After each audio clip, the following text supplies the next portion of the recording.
protection na matibay, yung protection natin sa isang matibay, may strong tower, meron tayong protection. Okay? Kung saan ang matuwid ay maaaring tumakbo para sa protection mula sa bagyo, hamon ng buhay. Marami tayong hamon sa buhay. Ang mga taong lumalapit sa Panginoon ay nagkakamit ng protection. Okay, lumalapit. Hindi po yung lumalayo. No? Ito'y sa pamamagitan ng pananampalataya. Sa pamamagitan ng pananampalataya, kung lumalapit tayo sa Panginoon, meron tayong inihingi sa Panginoon, pananampalataya pa rin. Amen. Pangalawa, panalangin. Ang panalangin ay nakikipag-communicate tayo sa Diyos. Kung walang panalangin, paano mag-communicate sa Diyos? Hindi niya malalaman na sila. Hindi pa sa panalangin natin, doon natin, meron tayong prayer items na kung saan, ina-address natin sa Panginoon ang ating pong mga kailangan. Dahil po doon, meron tayong pag-asa. Dahil po ang karakter ng Diyos ay siya po yung nakikinig sa panalangin ng kanyang mga anak. Yan po yung karakter niya. At ang kanyang mga pangako ay tinutupad niya. Hindi yung pangako ng pangako na pangako. Pinangako niya 2001, ng 2006 na, hindi pa nangyayari. Pangako yun ng tao. Pero ang Diyos hindi. Bibigay niya. Ang pangalan ng Panginoon ay hindi lamang isang titulo. It takes patience. It's a matter of faith. Pag humingin tayo sa Diyos. Ang Diyos ay gusto niya yung communication, yung relationship. Dahil gumaganda kapag maganda yung our relationship with God. Kahit hindi ka humingi sa Diyos, ibigay niya yung ating mga pangangailangan. Kasalita ng Panginoon, sinasabi po niya, before you speak your request, alam po na niya yun. At ibibigay niya para sa atin. Dahil po ang tayo ng Panginoon. Amen. Para sa mga Kristiyano, ay dapat takbuhan sa Panginoon ng kagipitan, diretso sa pangkapangalan ng Panginoon is our tower. Sapagkat ang binuong mga solusyon o binuo ng solusyon ng tao ay hindi po magtatagal. Yan po yan ay sa una magtatagumpay, pero sa pangalawa at tatlo, maaaring babagsak yan, hindi magtatagal. Pero kung ang Diyos ang plano at nagbigay ng solusyon sa atin, pang matagalan po yun. Amen. Okay, marami pong nabibigo dahil po tayo po nagdidepende sa tao. Tsaka nag-iiba ang panahon. Ang tao din ay nag-iiba rin ang pag-iisip niya. Hindi po permanente ang ating isip. Ang ating damdamin na our desire. Pero ang Diyos, ang desire sa atin ay mapaganda ang buhay natin. John chapter 10, ang sabi po niya, dumating siya dito. Dumating ang Diablo pang magnakaw, manira. Pero ang Diyos, dumating siya to give us an abundant life. Ano po yung abundant life? Masaganang buhay. Materially, financially, spiritual blessing. Lahat yan sa atin. Hindi ko po pinangako ito. Pinangako po ng Biblia, mga kapatid. Huwag niyo po titignan, huwag po kayo titignan na para baka po ay ako'y nagpapakami sa inyo. Actually, this is the Word of God. Na nangangako sa inyo. Pangawakan natin ang Word of God at mangyayari sa buhay natin. Alam po ninyo, marami pong tao nagdidepende sa kakayahan ng tao. Maging po ang sinasabi po ng Psalm 121, verse 8. Sabi mo yan, ito kinakanta natin ito eh. Sabi niya, the Lord shall preserve thy going out and thy coming in from the time forth and even evermore. And then, Psalm 18, verse 2 and 3, no? Okay.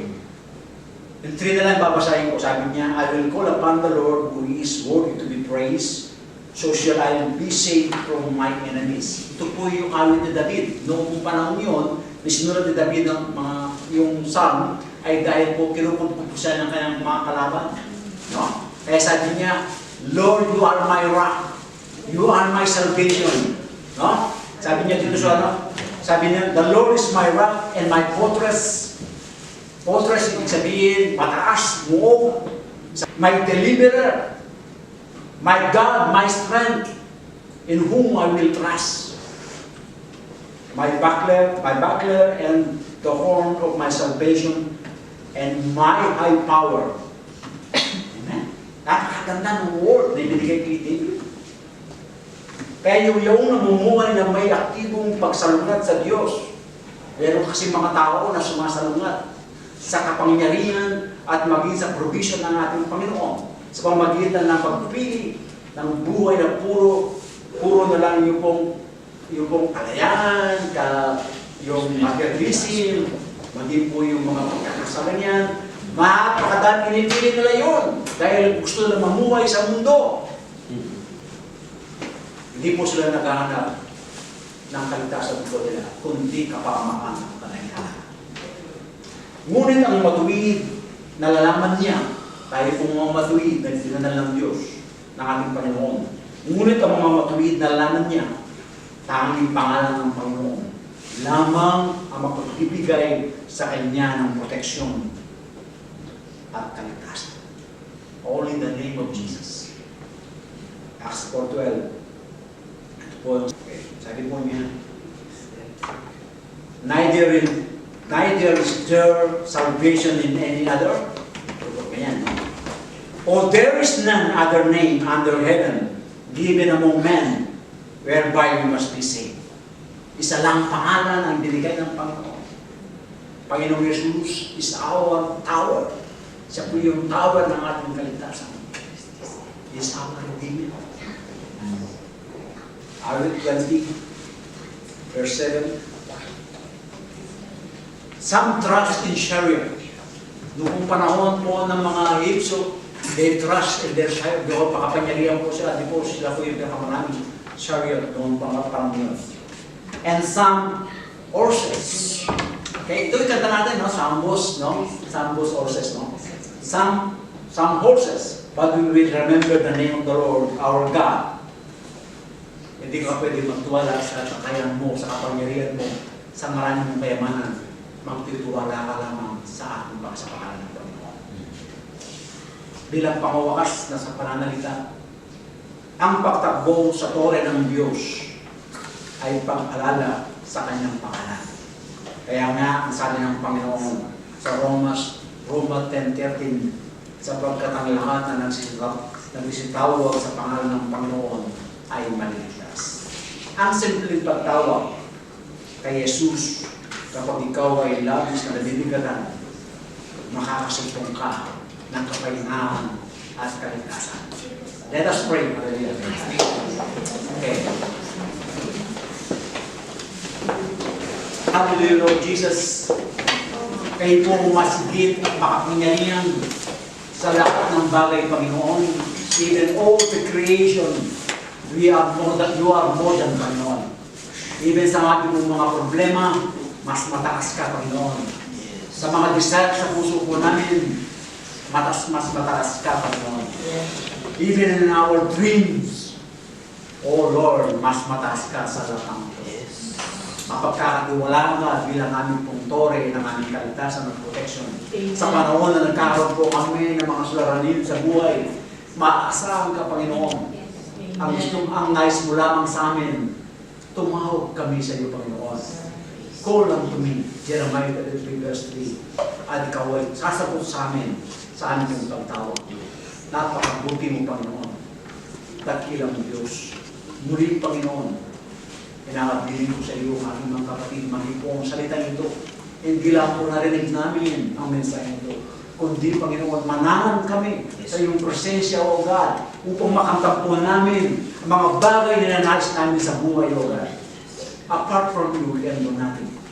Ang kalakasan mo ay kalakasan po namin, O God. Kaya dalangin ko ang aking mga kapatid, mapagtagumpayan mo po sila, Panginoon, sa lahat ng pagkakataon. Maging po sa mga desire po nila, kung yan po ay according to your will, ito po yung pagkakaroon sa sila. Lord, anumang bagay na bumubulo o nagkakaroon po ng alinlangan ng aking mga kapatid sa buhay po nila, ikaw na po, Panginoon, na magpunulo ang maging po ng mga panginoon, physically, mentally, spiritually, Lord, lahat mo ang provide ng lahat ng bagay sa atin. Salamat po, Panginoon, at muli binabalik po namin ang papuri, lahat ng pasalamat sa Panginoon Jesus. Amen.